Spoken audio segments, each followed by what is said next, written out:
I have time to grab a drink.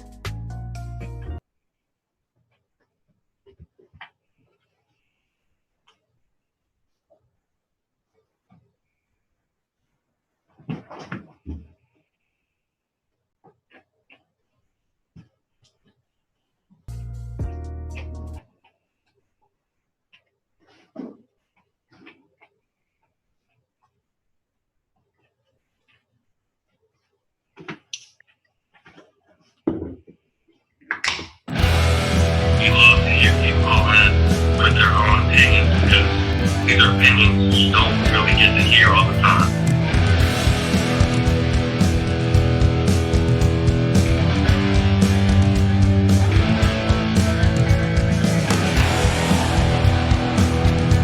And after 3 years of lies and smears and slander, the Russia hoax is finally dead.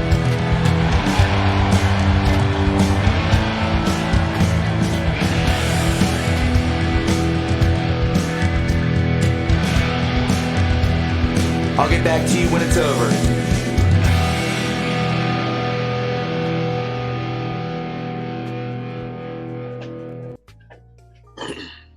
Hello, and welcome everybody to the True Reporting live stream today. We have some special guests with us today, and we'll get to these two guys here in a second.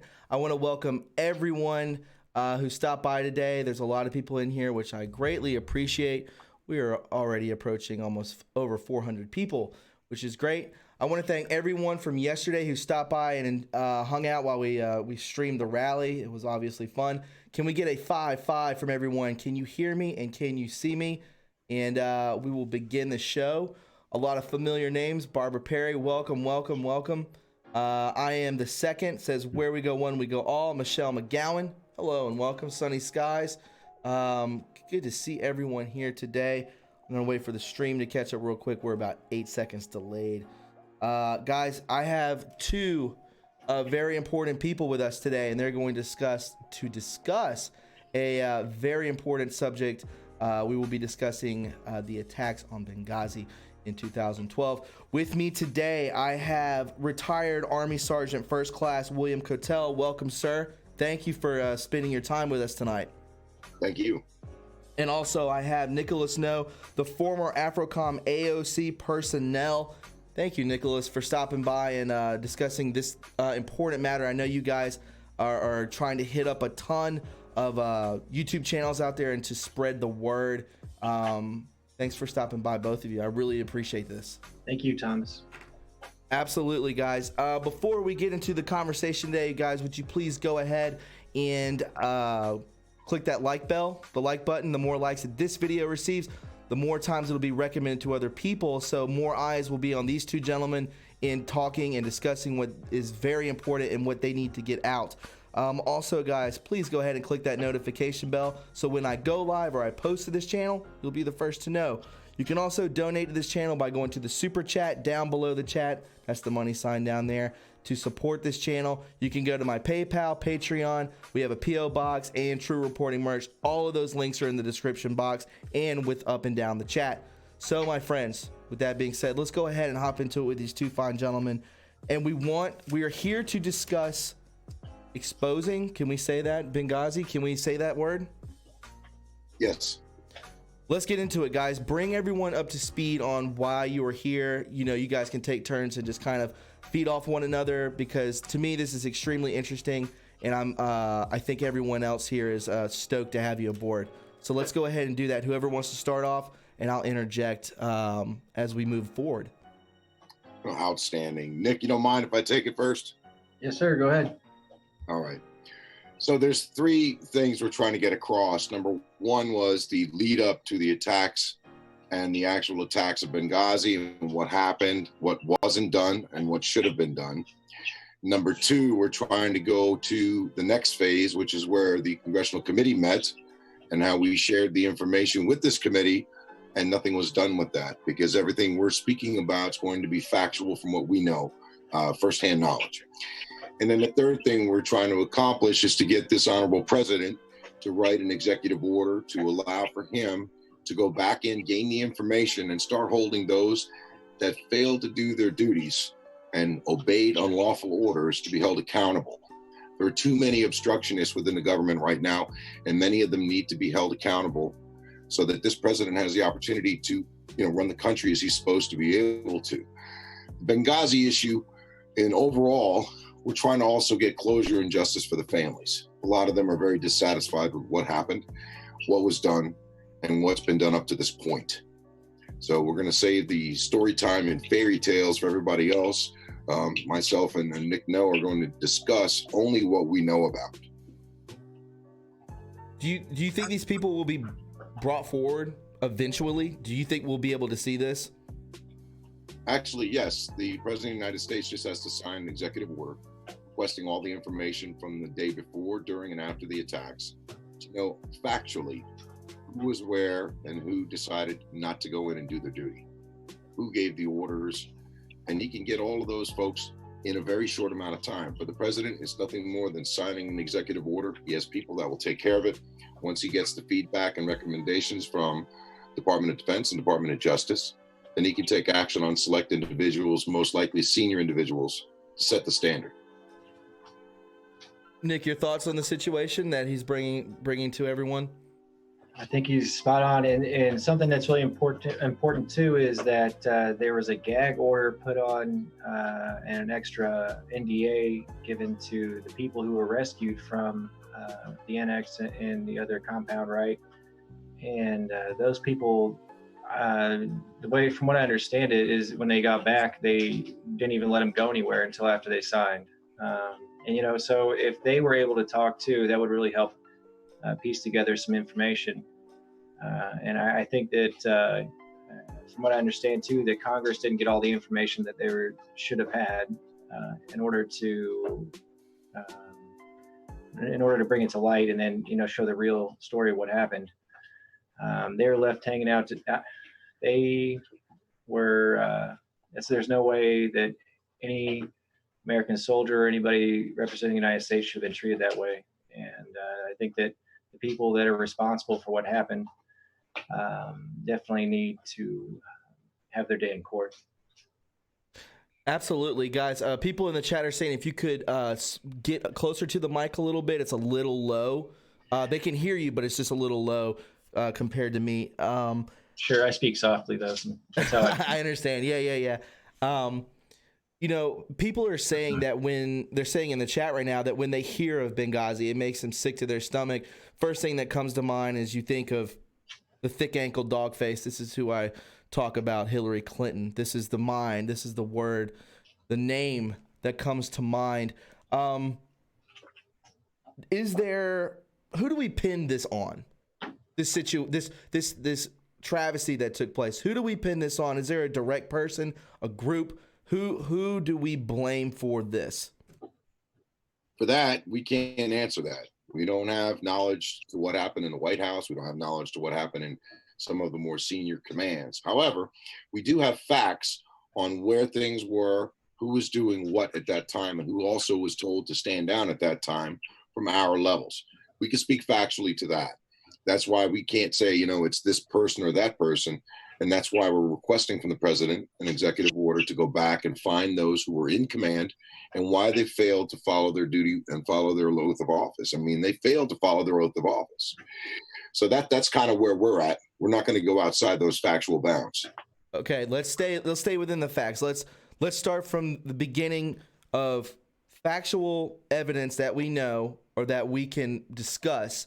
If you guys want to go ahead and do that to bring everyone up to speed who's not fully aware of how massive this was and how disgraceful and how this was murder, in my opinion. So let's go ahead and go through the facts and break this all down so we can bring everyone up to speed. You guys can just take turns. That'd be great. Kotel, you go ahead. All right. Well, let me start with, first off, by saying I worked at CENTCOM. I was in charge of the watch floor, early warning and indications floor. And for previous to the attacks, for 5 months, CENTCOM was tasked with conducting missions for AFRICOM, which was a brand new command for the African Command. They didn't have all the assets. We were conducting all their intelligence information, pushing and pulling it. Also to NATO, we were also pushing and pulling intel information. So for 5 months leading up to Benghazi, there were a lot of reports, both signal and human reports, that identified threats against the ambassador, against American personnel in Benghazi. And nothing was really done about it. There is a check box by the regional security office that runs security for the embassies and all personnel. And it has certain checks that were ticked. And those boxes indicate whether key personnel should stay or go, whether security needs to be increased or decreased, or both. And what took place in this is that the ambassador and key personnel were left in place and security was lessened, which I don't have an answer as to why that took place. But I will tell you that throughout that time, we were going through every single intelligence piece and sending it forward. Some of this intelligence was very credible. And we didn't understand why the ambassador and his teams weren't being pulled out. Furthermore, we didn't understand why security wasn't being increased, especially more with actual active duty military personnel and not so many of the contractors that were on the ground, because we didn't have visibility on how many, who they were and all that. We were only getting numbers as spot checks. So during the day of the attack on September 11th, 2012, Central Command was involved with an exercise called Internal Look 12 or IL-12. That's where 75% of our command was at duty working that night. And we were not allowed to stop the training exercise for Benghazi. But incidentally, at the same time the Benghazi attacks took place, our embassy in Cairo, Egypt was also being overrun by Muslim Brotherhood folks. The words we were getting from the commanders was that the State Department wanted to let the Morsi government regain control of our embassy in Cairo, Egypt. And at the same time, that other elements or other units had it in hand with Benghazi. So at this point, I would change over to Nick, because Nick can tell you about what he was watching as live feed was going on. I think we lost Nick. Okay. It's okay. Yeah, it's okay. We can Nick, you can just come back. It's fine. I can remove you. And he's on my phone right now. If that's okay, perfect. Nick, just do a test real quick, see if this is close enough. I might be able to come back in real quick.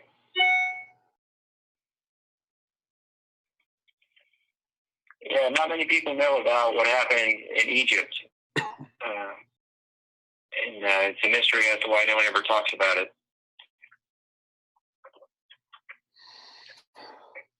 Excuse me. Yeah, he can come back in once he refreshes. But so, Sergeant Kotel, so it's like, what did Nick do? What was Nick doing there? Like, what was his job here? He was actually watching what was going on. Is this fair to say? It was. Nick will be able to explain to you about the fact that we already had a UAV Predator up in the air. All the Predators are usually armed, so he can go into more depth about that.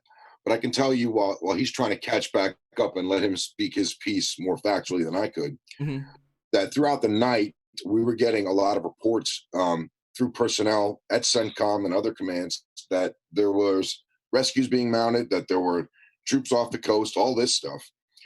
And the commanders were telling us not to worry about that, just continue the training exercise. I've never been in any military unit where training exercise ever supersedes a real world mission. It's never happened. I'll give you an example. When I was with the 101st Airborne in 1992 at Fort Chaffee, Arkansas, we were doing what's called a Joint Readiness Training Center, or JRTC. And some idiot in a van decided to try to blow up the World Trade Center, which was the Blind Sheikh. Once that bomb hit, we were at a training posture. We changed, turned in our blank rounds. We set up what's called PZ posture, which is a bunch of helicopters standing by with us with live rounds ready to go. And at a moment's notice, all we had to do was know about it and go. And this was 2 hours into that attack. Wow. And we were in exercise. So this is 1993. And we fast forward that to today's day group, for 2012 attacks, nothing was being done. There was troops that were on the ground in different areas from different countries that offered assistance. They were turned down. There were other assets that were available within a very short amount of time, and they were not allowed to go onto and deal with the mission. So again, nobody could understand why. Matter of fact, our training exercise didn't end for 8.5 hours after the attacks began, and we were not able to help or do anything. Leadership told non-essential personnel to go home and only key leaders to stay behind. Oh, wow. So you were told to stand down almost? That's correct. We were told to stand down and just do our job as far as the training mission goes. Really? But then we can fast forward that to after the attacks, and we get what are called reflections. That's post-attack analysis. We try to find out who's talking to who on the ground, who said they saw what, and what information we can come up with. There was a great deal of that had come in, and we didn't know who was going to action that, or we didn't know if anybody was going to action that either. You got a question? Go ahead. Yeah. Sorry. No, people were saying, guys, if you have a question that you want to ask Sergeant Kotel, you can. We got Nicholas back, hopefully, right now. Let me bring him in. It should just pop in, Nick, whenever you get a chance. If you have a question for either of these men, while we're talking, super chat it, and I'll stop the conversation and bring you in, which is perfect. Someone asked earlier, none of this would have happened without the blessings from Obama. Would you consider that factual? No. Okay. I'll tell you why that's not. I mean, I know you can make an inference to that, and I'm not here to make conjecture or opinion. That doesn't matter from my position. Mm-hmm. But there's a great deal of information that gets pushed and pulled from the White House to different commands, to different combatant commands, and they all have a sequence of following, instruction and order. But one thing for sure that the questioner can ask or be answered to is, no matter what, when we have personnel in harm's way, we don't leave them hanging. And commanders are duty bound to go and rescue them. Now, if let's say if a command order was given to stand down, that's an unlawful order. All of us took an oath. We do not abide unlawful orders. That's tantamount to ordering troops to kill innocent civilians. We don't do that. That's illegal and it's unlawful. So that can't be followed.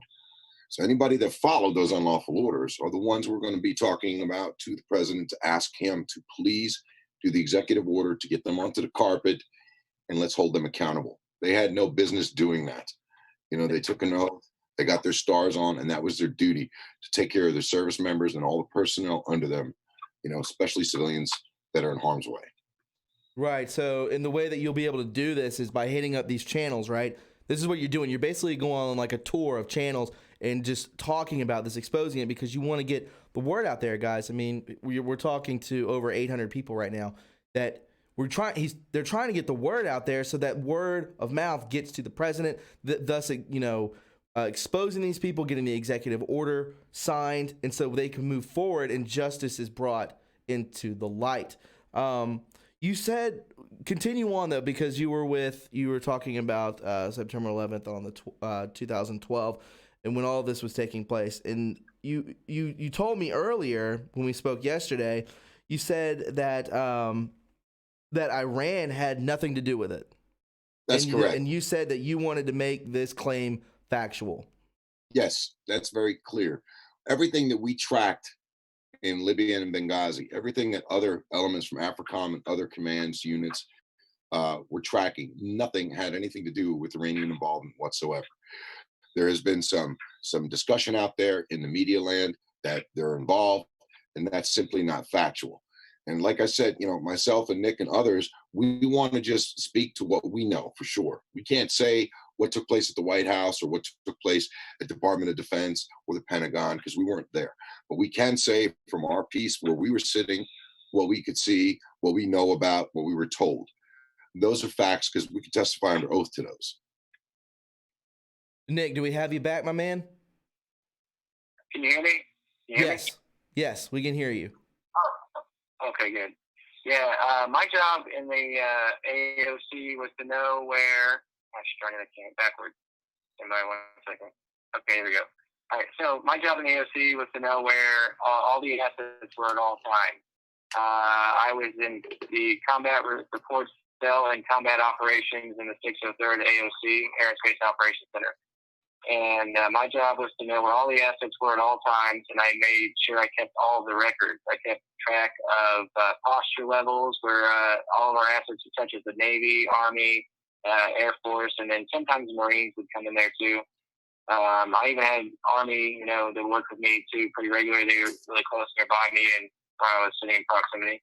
And I tell you what, at that time we had assets in Africa, we had assets in Europe and Italy. We had them everywhere, and there's no excuse for what happened. Essentially, they chose not to use the air rescue team they had. They chose not to use the F-16s, F-15s. They chose not to use the drones.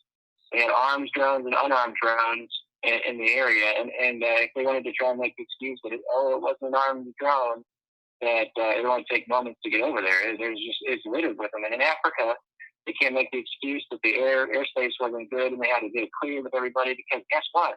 There's nobody there to even talk to hardly. They could just go in there, and it's very easy. There's very little air traffic over Africa, very little, compared to how large the continent is. And it's really easy to mitigate that. So all of those excuses they try and make are just not valid. So I'd like to make sure that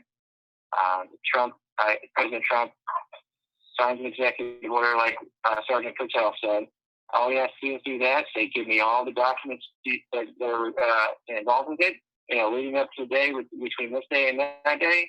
Going to get all of the information, and he'll have it right in front of him. And he can say, oh, well, obviously there's something wrong here. And then he'll know exactly who to talk to.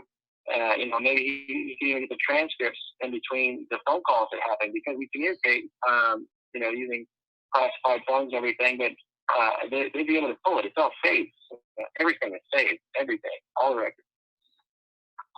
Everything is on record. Yeah, there's no way they can get around it. It's right. That's what the same thing going on with all of these indictments and the whole military operation. If you focus on Q, the NSA has it all. They know all. They see all. Especially taken over by the White Hats. We have people bringing up questions right now that I wanted to bring up to you guys. This is just kind of speculation, but as of right now, what percentage of the military do you believe is good? Obviously, you believe in a military-industrial complex right now, do you not? Oh, absolutely. Absolutely. I do too. Do you as well, Nicholas? Yes, I do. And I'll tell you what, most every person that I worked with was not a bad person. You might have some what's considered a quote-unquote dirtbag airman or soldier, right? But, that's because they didn't clean the room. It's not because they're not good people. It's because they're messy or whatever. It's not really that deep usually. Well, I can tell you this. I can tell you that is a good percentage of the military, as well as other government agencies, that have a lot of good people that take the oath they took seriously, than that do, put the country's needs before their own.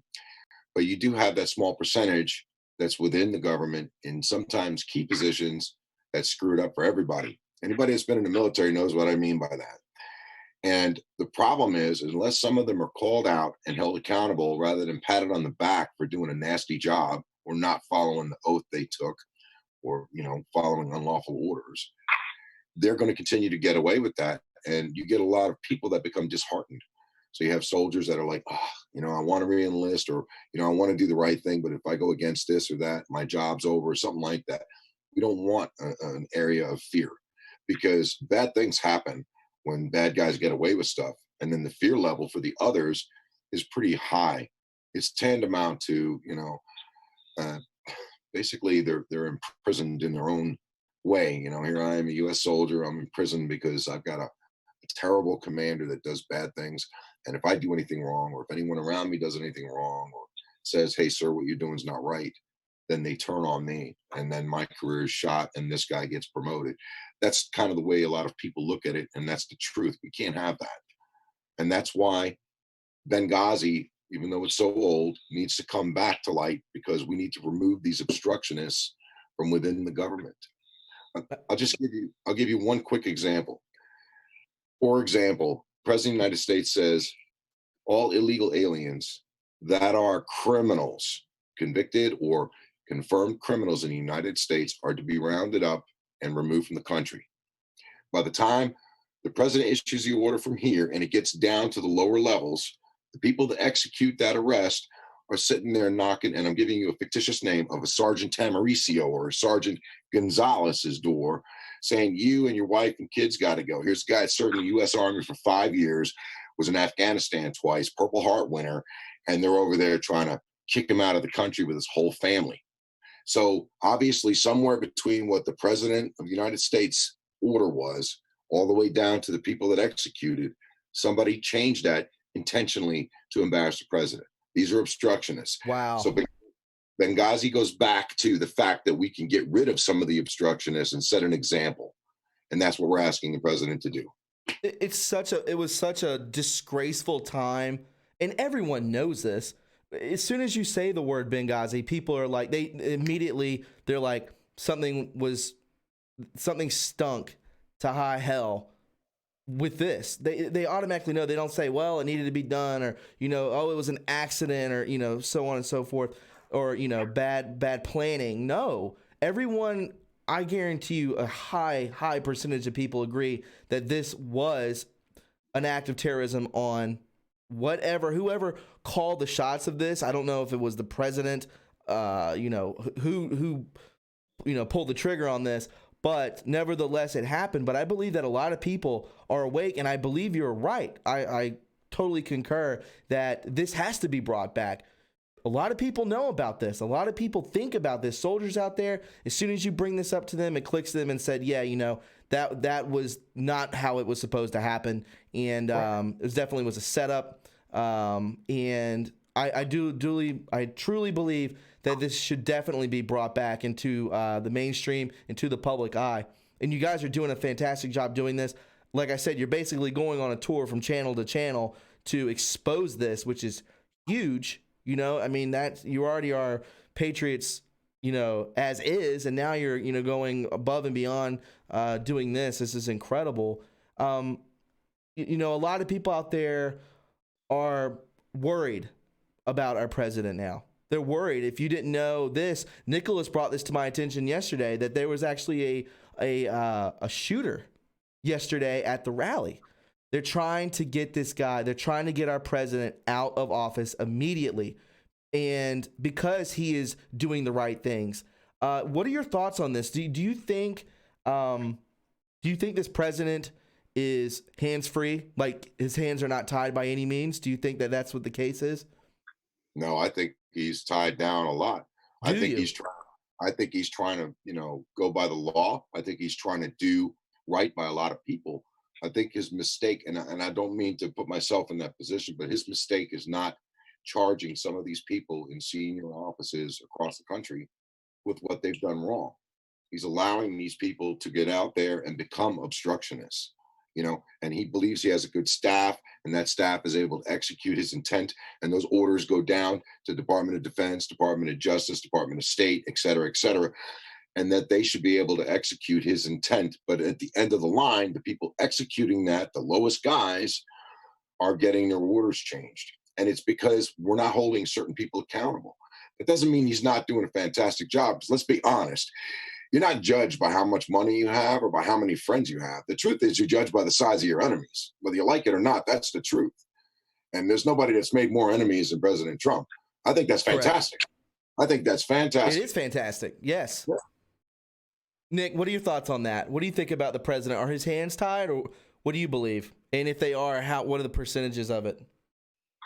I think they were tied to an extent. I think as of the last month, things have changed, and now he gets to strike back. The whole time they've just been coming up with all these fake things, making up Russia when they had nothing. The whole way that started had to do with a server that was hacked supposedly, and then somehow Russia did it, but then they sent it over to the Ukraine to get analyzed and never gave it to the FBI. That was really weird, huh?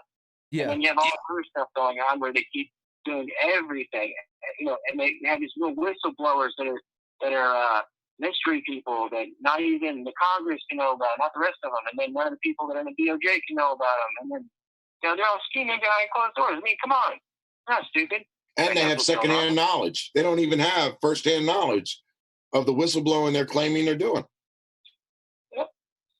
Correct. Yeah, I believe that. So, yeah, I believe that. Yeah, the president's hands are tied. What do you think?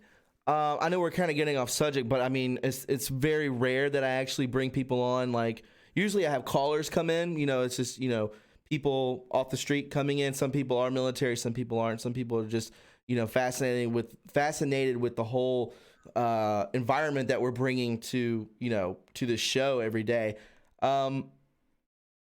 Should we? I don't know how to put this. Are we seeing a change within our country for the betterment of humanity as of right now? Do you see this? Do you think that things are being pushed in the right direction? Oh, hell yeah. Oh, hell yeah. I'm going to tell you right now, they got such a small percentage of people that own the media, and they go out there with these little protests and rallies, and they get all the media coverage. There are millions of people in the United States that are normal people, you know, that are either in school, high school, college, or professional adults, or just adults, retirees, that all their lives have been betterment by this president and by his current courses of action. And that's very apparent. So you have such a small little few that have the biggest mouths. I hate to say it, but that's the truth. They have the biggest mouths and they get the most airtime, and they can find any little hole to sharpshoot. You know, let's look at this example about Ukraine. So the President Trump was supposedly the one that said, no arms until you prosecute. The truth is that President Obama is the one that shut down the Javelin missile transfers and other things to the Ukraine in 2015. He's the one that stopped the arms shipment for other reasons. I don't know what those were, but all of a sudden they blame it on this president several years later. That makes no sense. You know, I mean, so they're using anything they can to bring up whatever kind of lies. And by the way, when these people lie to the United States people, then they're put in a position of authority. They need to be held to a standard and arrested and charged. That's a violation of trust. And under federal law, you can be. You don't have a right to do that. You know, and you don't have a right to go through the media and incite violence either. And the media should also be held accountable too. Absolutely. That's 100% true. Speaking of like weapons and making them to places and stuff like that, Nick brought up yesterday that you were talking about the Libyan rebels. Can we get into that a little bit? The Libyan rebels? Nick, is that what you told me yesterday? Yeah, I want to say something. Yeah. Supposedly, I heard from a really good source, Major General Galloway told me about this. He said that, you got to talk to Marty Tory about these weapons that were getting moved through there.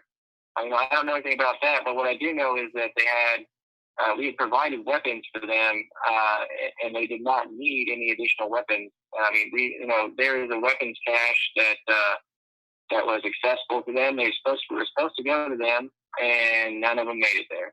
So I wonder where those went. And then you have these other weapons coming through. What's that about? I don't know. So I know that I trust that General Valley has told me. He's got really good information, and I've heard it elsewhere too. So that's what I think about that. Any thoughts on that, Sergeant? Well, I'm going to let General Valley be the one to explain that. I don't have any factual knowledge of that, so I don't want to comment on that. I apologize, but I'm just not in that. But I will just go back briefly on one thing. With Benghazi, with all the issues that took place in Benghazi, I wanted to make sure everybody understood that we archive the data. There's a signals analysis ball, there's a human intelligence ball. These balls are data balls that we maintain for archive purposes, to include global command and control systems data as well. So there's still plenty of time to access this data from all the before, during, and after the attacks to show who did what and who failed to do what. Very easy for the president to do. It's classified, but he has access to that. How long does this data stay on record? Well, in a physical sense, it stays on for 2 years by federal law. After 2 years, it just goes into the data archive, into the ball, which is usually permanent. It doesn't change because we go back for that for historical data for everything. Department of Defense has one. The Department of State has one. And they have one at other levels too, like combatant commands and lower commands. They maintain these balls for many, many, many years, just so we know who was in charge, what happened, when. Right. Somebody was asking in the chat, what does Egypt have to do with any of this? Do they have ties to this? That's a great question, and I'll be honest with you. The fact the attacks were coordinated between Egypt and with Libya goes back to data that the president's going to have to declassify to show the linkage. I can't say any further on it, but I will tell you the attacks were simultaneously initiated, and it had nothing to do with the video. I can tell you that 100%. It had nothing to do with what? Say it again. The video, the claimed video that was out there that created the entire Benghazi that was put out as a narrative. This video created that. It had nothing to do with the video. What are your thoughts on that, Nick? Yeah, that's absurd. Yeah, that's not what happened at all. And the fact that they had a story right away like that, and that kind of concerns me that it was that quickly that they came up with a cover story. Let's assume, whatever they're trying to cover it for whatever reason.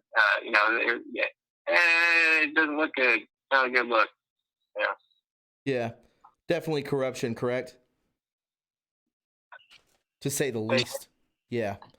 Scripted narrative, yes. Sir? Yeah. A scripted narrative, yes.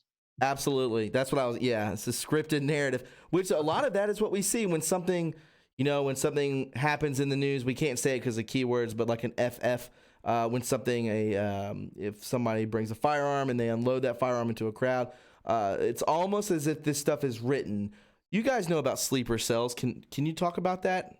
Do you know anything about that? Sleeper cells? So yeah, sleeper cells, basically. Do you know, Nick, what I'm talking about? I do, but I know the context that he's talking about.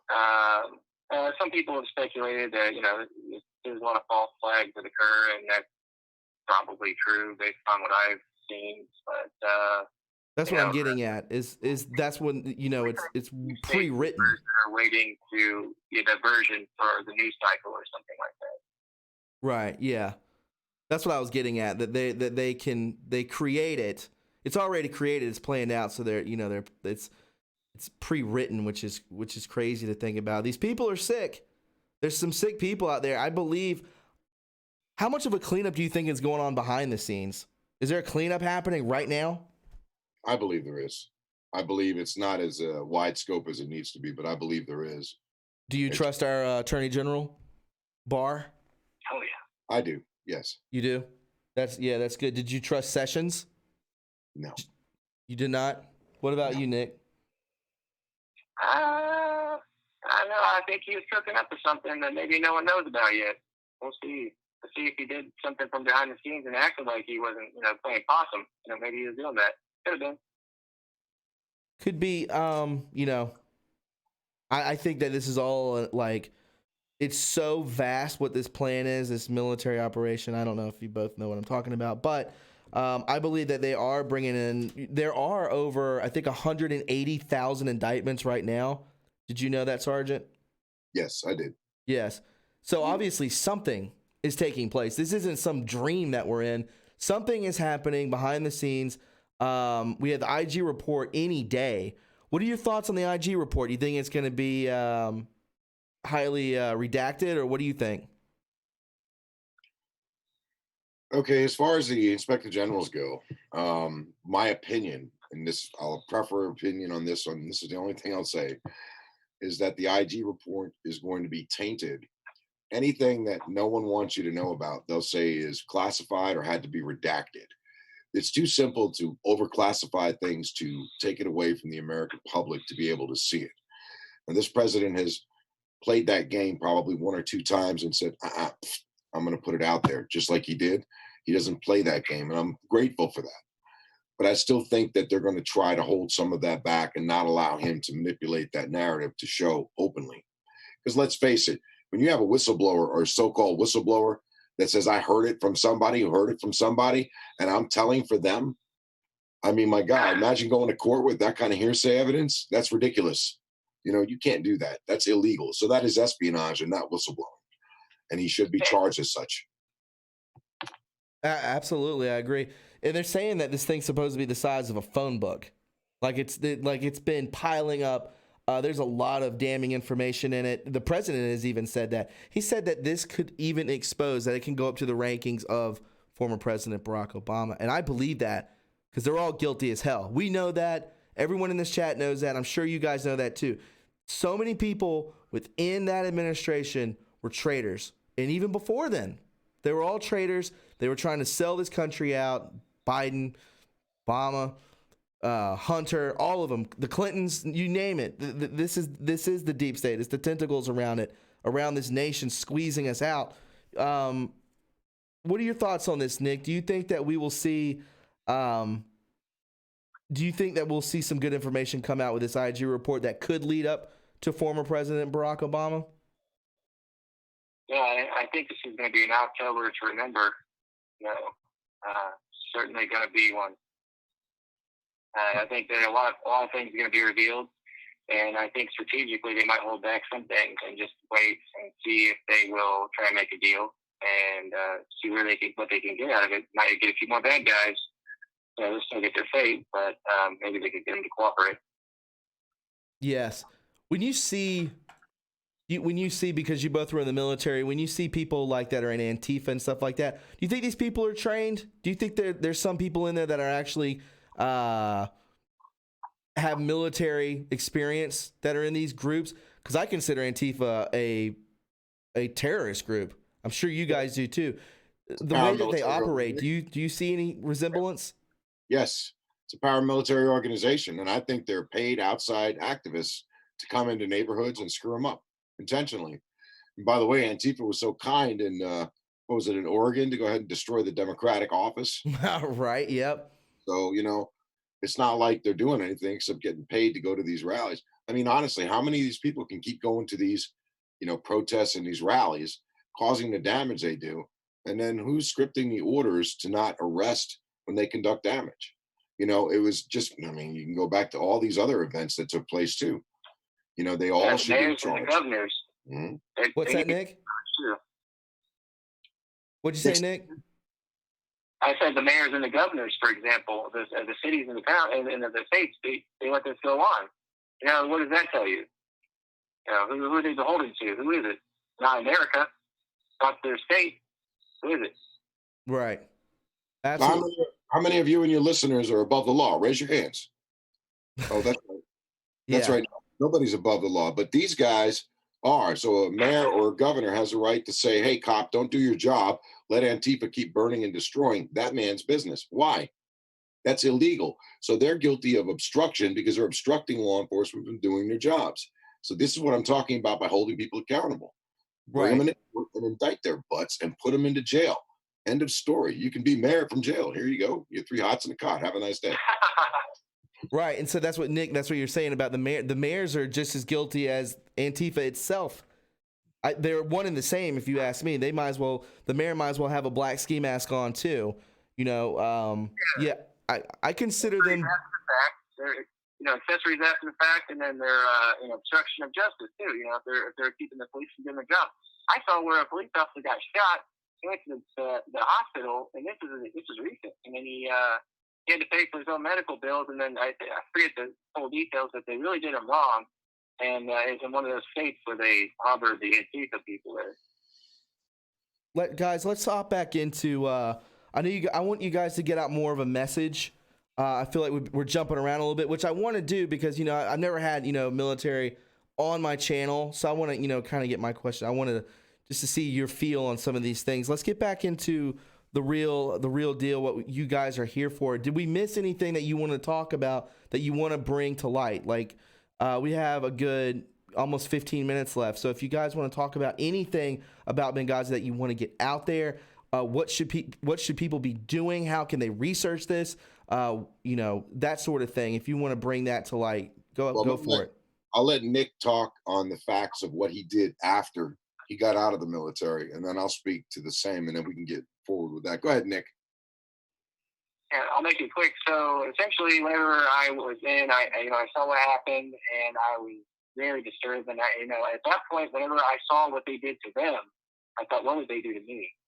So I kept my mouth shut about it, and I waited until I went to my next base, and I talked to hardly anybody. I just did my job. I went home, and then I spent all my free time finishing up school, and I wouldn't talk to anybody. I mean, I seriously, I withdrew and didn't talk to anybody. Make sure I wouldn't say anything that could get me in trouble. Let's say if I mentioned it, then someone mentions it to a higher ranking person. Next thing you know, I get to deployment, and then stray bullet or whatever, an IED. Oops, that was just the time I was there. So I kept my mouth shut, and I waited until I got out, and I decided right there, that's it for me. I'm gonna wait till I get out, and I'm gonna do something about this.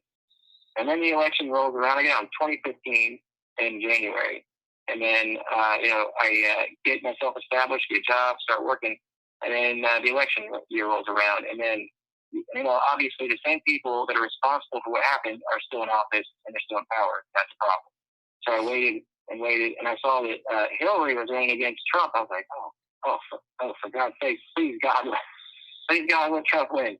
I mean, and not just because she, I'm a liability to her, but because I also believe in what he was doing. So after he wins the election, I decided, perfect time. All right, now I'm going to go ahead, and I went to a woman who is on a congresswoman who's on the north side of Indianapolis. Her name is Susan Brooks. I went to her office, and I talked to the staff there and told them why I was there, what I wanted to talk to her about, wrote down my information.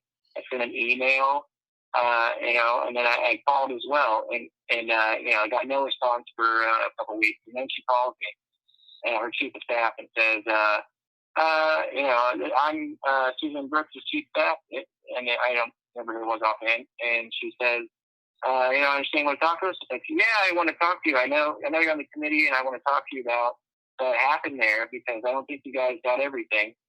And then she told me, that investigation's over. And she recited the link perfectly, the URL. You know how hard that is. There's a lot of little numbers and letters. Sure. And then okay, sure enough, I put in the information and pulled it up, and I was like, okay, I don't think you have this information. And I made, I sounded concerned that they weren't even asking me what do you know and how do you know it. They're just like, that's over, here you go. And so then after I was like, okay, what's going on here? And she's like, call the FBI then, if you want to talk to someone about it then. And then after that, then in the next breath, she said, but, contact us if you have more information. The way she did it was like saying, go ahead, what are you going to do about it? Just because I have to do that. And that's exactly what happened. And then I called the FBI, and then the FBI still have never called me back. It's been since 2017 May-ish time. We know how corrupt they are. Good God. Yeah. Yeah, it's so corrupt.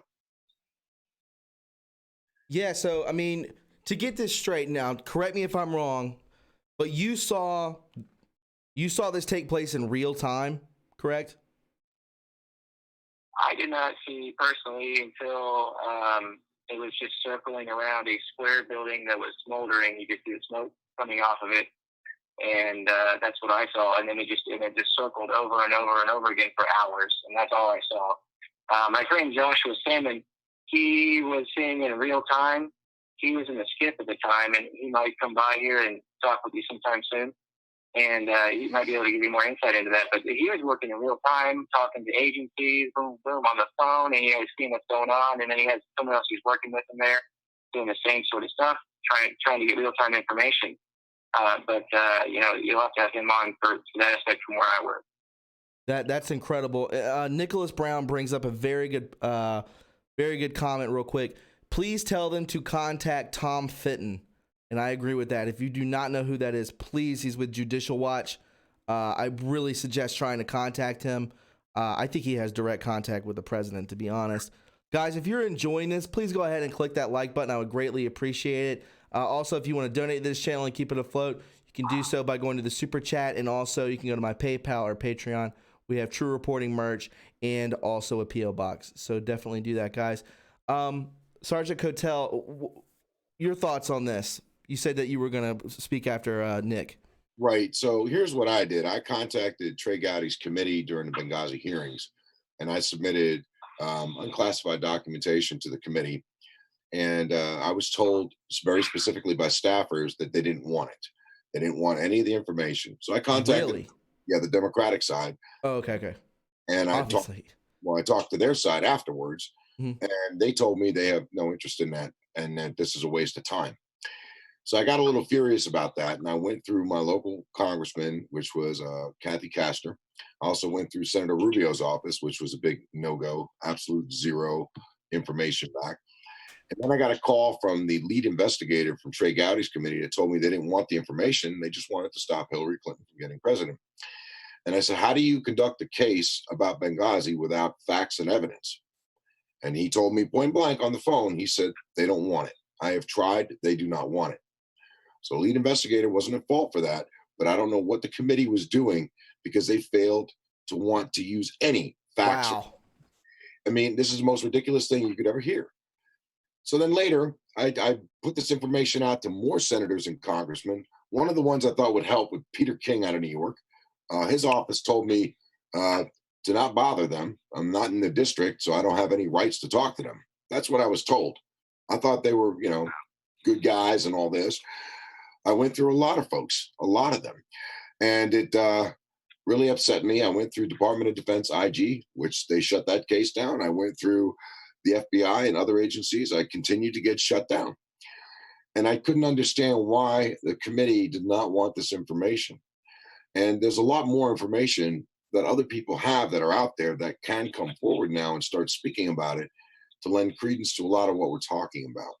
So as I said in the beginning, we talked about what led up to the attacks themselves, the reflections after, and then post that, what we did to try to help the committees and agencies do their job to get the right answers for the fallen members, family members, Gold Star families, as well as justice for those within the military and those that were civilians on the ground.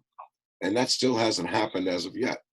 Now, this president had no involvement with that. However, this president has the ability to go back and write the executive order, which takes only a few minutes, to have it shipped down. And within 30 days, he can get responsive information from these data balls and start picking and choosing those that he wants to hold accountable that violated their oath and disobeyed by following unlawful orders. So a good way, to do this, he's speaking, Sergeant Kotel speaking to us saying, hey, they've done their part. They're both going to these channels for word of mouth. We need to create like a hashtag so that we can hashtag to the president, hashtag to like Tom Fenton, someone to get to him. You understand? That's what we need to do. So a good thing that I would suggest would be to start a hashtag and then go from channel to channel and say, listen, everyone who's on Twitter, I have like 17,000 followers. If I told everyone, I could reiterate this every day. Hey, listen, spread this hashtag at Real Donald Trump. Spread this hashtag at Tom Fenton Judicial Watch. What do you guys think about that? I think that we should, one of you two or the general, what was his last name? I'm sorry. General Vallely. So I think a hashtag would be really a good way to maybe get their attention. Obviously through. Well, General Vallely has his own website. It's standupamerica.com. That's standupamerica.com. And that's General Vallely's website. And he talks about some of this stuff on that website as well. He does do speaking, and he talks to the higher level issues about who maybe at the White House or Department of Defense, Department of State were involved. He has much more intimate knowledge than we did. We try to keep it as factual as we can because nobody needs any more stories. I mean, story time should be over. People just want to know what the truth is. And they don't want you to bend their ear telling you 20 years of the truth. They just want to know short, sweet, to the point. Hey, this is what happened. This is what we want. This is what we're asking you to do. Can you help? Have you guys tried to reach out to General Flynn? I have not yet. Not responsive at all. Non-responsive at all. Wow. That's, I just don't, General Flynn, somebody says General Flynn or General Kelly maybe. That's what people are saying to contact. Go ahead, Nick. Is Kelly still in the administration? I think he moved, didn't he? Yeah, he moved. He definitely moved. It's General Milley is now the chief of staff. General Milley is a pretty good officer, good man. I met him. I've worked with him before in the past, a long time ago, but I don't know that General Milley is the right venue to go. We're going to try. Again, that's more at General Valley's level than ours. We're trying to move it up. We're trying to get people interested in this, because remember, this case goes to removing some of these obstructionists we talked about for today's real world events. We can get rid of some of these bad actors, whether they're still in the government or they're out and they own a contracting business or other businesses that do business with the government. We want to remove those people, charge them, put them in jail, make them pay for the damage they've done, so that this president and the rest of this administration can do the job it's been doing in deregulations and blowing the economy up and making it great, in dealing with the wall. These types of matters. That's the whole point behind picking Benghazi as a venue again. I agree. I think this is a matter that needs to be taken care of. Like I said, it was, in my opinion, this was a terrorist attack, right? But it was within our own government doing this. So, it needs to be exposed, guys.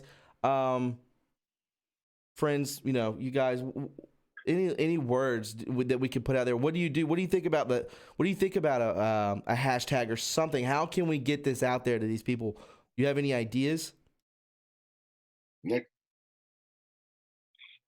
I don't know. I've done a little bit of social media myself, but I'm a late adopter, so I suppose maybe something along the lines of hashtag Benghazi Truth. But I don't know, maybe that's already being used. I don't know. Twitter is really good at suppressing stuff. So God, they are. They suppress everything. It's just an uphill battle the entire time. I want to help you guys. I would. Red Pill recommended you guys to me. He referenced you guys. Hey, come on! You need to have these guys on your show. Go ahead, Nick. Yes. Yes. Hashtag remove obstructionists. I don't know. Maybe that would be tight for thing. I don't know. I'm new to this. Give me a break here. No, man. No judge. Go ahead. No, listen, Tom. The whole point is that you and your listeners have given us an opportunity to put out what our gripes are about, in a small way. But if you and your listeners understand that this Benghazi vehicle is a means to an end to get rid of some of these people, to allow the government to run right and run free, because nobody's above the law. And that's this, air of opportunity. If you know somebody, you're above the law. If you don't, hey, you're going to jail. And that's ridiculous. These people have a right to be able to live as United States citizens, to be free and to be protected and to be cared for, and understand that they're not guilty until proven innocent. They're innocent until proven guilty. And others right now are just being said, oh, we're not even going to charge him. Remember Comey with the server? What did he say? Oh, well, there's just not enough there to charge her. I'm sorry, but for every soldier that violates one classified thing, even a little classification on a map in a war zone, they're getting Article 15 under Uniform Code of Military Justice. Means they're losing rank and losing money, sometimes going to jail for one item. This woman put how many classified materials onto an unsecured server? Shipped it around unsecured. I saw over 600 today, maybe 6,000. But again, what did Comey say? The head of the FBI? Hey, there's nothing chargeable there. Prosecutors said so. You're right. This is a key time in our history that we can expose it, thus putting people in cuffs and sending them to Guantanamo Bay or getting them executed, because what they did was, they can never go back. You can't bring these guys back. You can't bring these soldiers. These wars, we all know that these wars are just trash. They're not what we think they are. They are slush funds for a lot of bad people. And I'm really glad that he's bringing our troops back from Syria. Get them out of there. Take them to safe zones. I'm all for that. These endless wars have got to stop. Thus, this happened to these fine men, to SEAL team. This is what happened to them, and because of these endless stupid wars that have no meaning to them at all. I think there's just banker wars, to be honest. But that's another story for another time. Guys, I want to thank both of you for coming on. Or you have any last words or anything? I will. Maybe we can get together later off camera. Think of a hashtag. We can spread it throughout each channel. These channels have a lot of people in them. If we can just hashtag it and just keep reiterating on it. Maybe something will, hopefully we can get some pull, right? That's all. That's why I wanted to have you guys on there, because you're very important and you're bringing up a very important subject that everyone needs to know about, and it needs to be exposed 100%. Guys, I think. Thank you, because again, thank you very much. You're both very welcome. Thank you for serving in our military. I had the utmost respect for you guys. I don't know if I could do it personally. I guess I'm doing the best I can behind this camera and helping out this way. We all play a part, and I believe that we're seeing it. I believe we're seeing that in real time with everything that we've done. I really believe from the hand of God is on our president. The hand of God is on Americans and people out there who want change, who are against corruption, who are non-corruption. We're seeing this with all the leaders all over the world. Australia, Italy, you're seeing it in Ukraine, the UK with Boris Johnson. It's happening. Something is changing, and hopefully what took place in Benghazi will be exposed, and that goes for any other tragedy that they manipulated into happening. Sergeant Kotel, thank you so much. Nicholas, thank you so much for being on True Reporting. I greatly appreciate it. It's been an honor to meet both of you, and hopefully we can become friends. I have both your numbers in my phone, so hopefully we can keep in touch. And you guys are welcome anytime. Anytime something breaks on Benghazi or anything you want to talk about, you can come back on, because we do this show Monday, Wednesday, and Friday, 8 to 9 p.m. Eastern Standard Time. So thank you both very much. I appreciate it. Thank you. Thank you all. Thank you, Thomas.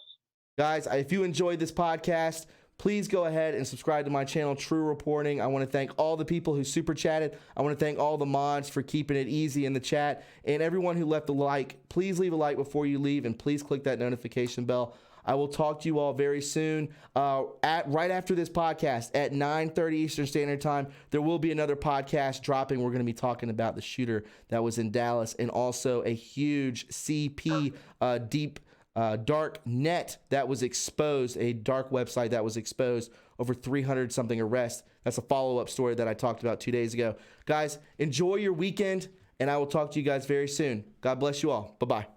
Thank you. Bye-bye.